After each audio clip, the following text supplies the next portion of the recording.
You see, on January 3rd, when I took the oath of office, I invoked a part of our state's constitution that's never been amended, never been altered.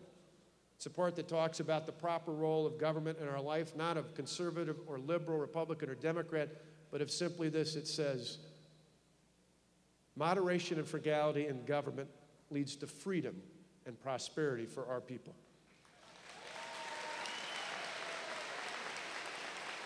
Is what we're standing up for. It's more freedom and prosperity for all the people of Wisconsin.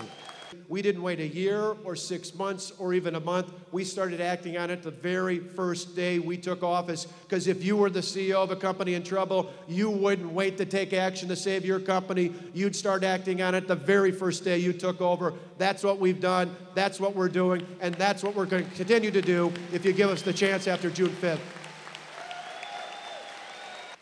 Today, I want to reaffirm to you our commitment to help not the government, but the people of Wisconsin create 250,000 new jobs by 2015. It's a commitment I made in the campaign the first time. It's a commitment I make today. And by 2015, with your help, it's a commitment we'll see fulfilled for the betterment of all the people of Wisconsin.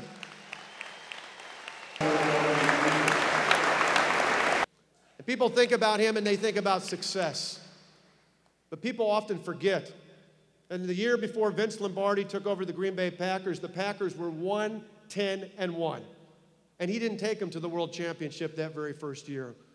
What he did was build the foundation for success. And several years later, the Packers not only won the World Championship, they won the first of many more World Championships. We're going to bring it home and win a championship for the hardworking taxpayers of Wisconsin when we create 250,000 more jobs in this state.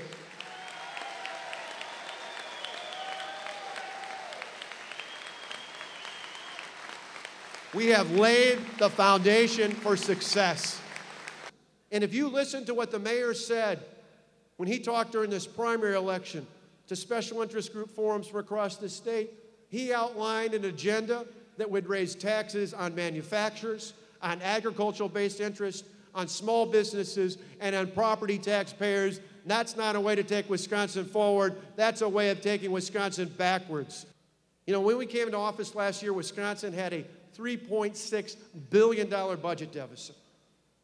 I'm proud to tell you here today, not only is the budget balanced, we have a surplus, and for the first time ever in 2 consecutive years, we're now able to set money aside in the rainy day fund. That's something that hasn't happened in the past. You wouldn't know it from those TV ads, but I put more money into Medicaid than any governor in Wisconsin history, and more money than just about any governor in the country. That funds Badger Care and family care, and I'm going to provide a temporary safety net for those who have great need. But I'm also going to reform the system so it doesn't become a lifetime entitlement, but instead is a step up to gainful employment so we can continue to take care of the truly needy in our state.